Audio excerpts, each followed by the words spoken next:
تو خدا نے ان کو بخش دیا، بے شک وہ بخشنے والا مہربان ہے۔ کہنے لگے کہ اے پروردگار، تو نے جو مجھ پر مہربانی فرمائی ہے، میں آئندہ کبھی گناہ گاروں کا مددگار نہ بنوں۔ الغرض صبح کے وقت شہر میں ڈرتے ڈرتے داخل ہوئے کہ دیکھیں کیا ہوتا ہے، تو ناگہاں وہی شخص جس نے کل ان سے مدد مانگی تھی پھر ان کو پکار رہا ہے۔ موسیٰ نے اس سے کہا کہ تو صریح گمراہی میں ہے۔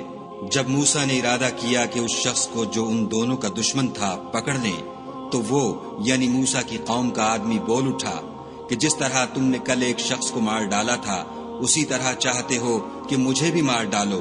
تم تو یہی چاہتے ہو کہ ملک میں ظلم و ستم کرتے پھرو، اور یہ نہیں چاہتے کہ نیکوکاروں میں ہو۔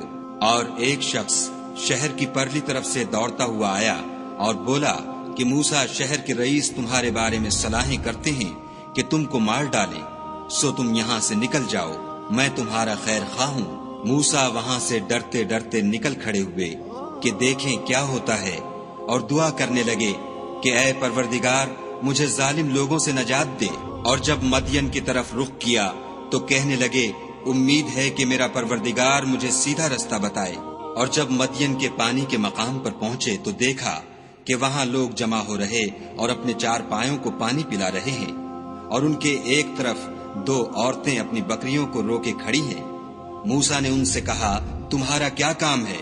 وہ بولیں کہ جب تک چرواہے اپنی چار پایوں کو لے نہ جائیں ہم پانی نہیں پلا سکتے، اور ہمارے والد بڑی عمر کے بوڑھے ہیں۔ تو موسیٰ نے ان کے لیے بکریوں کو پانی پلا دیا، پھر سائے کی طرف چلے گئے اور کہنے لگے کہ پروردگار، میں اس کا محتاج ہوں کہ تو مجھ پر اپنی نعمت نازل فرمائے۔ تھوڑی دیر کے بعد ان میں سے ایک عورت جو شرماتی اور لجاتی